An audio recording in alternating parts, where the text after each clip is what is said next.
据称，高级政府官员被拘留在集中营中，这些集中营由中国政府以所谓的教培中心的名义实施。阿布利克姆乌普尔曾是东突厥斯坦库彻县的一名警官，据称他于去年6月份被逮捕并关进集中营里。阿布利克姆乌普尔曾在2008年北京奥林匹克运动会期间积极镇压反奥运会示威者，他因此获奖并获得晋升。埃及曾经出现中国公务员在埃及当地警方的帮助下，对生活在埃及的维吾尔族人进行调查的事件。根据政治研究人员提供的资料，在埃及当局秘密与中国达成协议后，埃及当局允许中国警方在埃及自由活动，逮捕和询问在埃及留学的维吾尔族学生。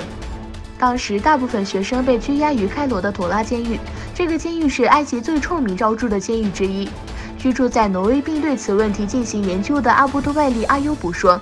埃及的维吾尔族社区从6000人口减少到50个家庭。准备与中国达成贸易协议的美国在香港的事件中恐吓中国，如果违反香港法律，贸易协议的可能性就会降低。美国副总统麦克彭斯说，他强调美国将支持人道主义解决问题。另一方面，脸书和推特指控有中国国家力量策划操控虚假宣传，该2个社交媒体采取行动，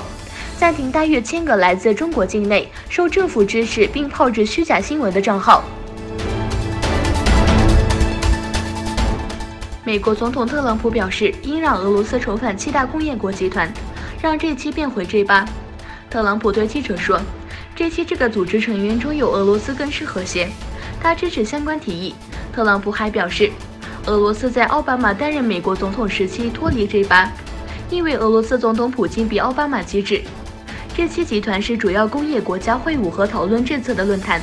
成员国包括美国、英国、德国、法国、日本、意大利和加拿大。几个星期以来，中国向南中国海的沿岸国家不断采取行动。现在，菲律宾不想再继续容忍在其水域的挑衅行为。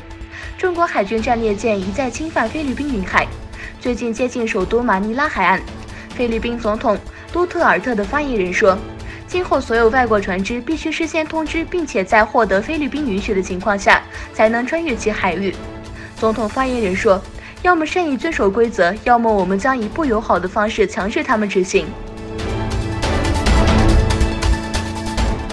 在爱尔兰，一名14岁的穆斯林女孩在街上行走时，遭到一大群人的袭击。袭击者将孩子踢到地板上，摘下女孩的头巾，向她扔鸡蛋。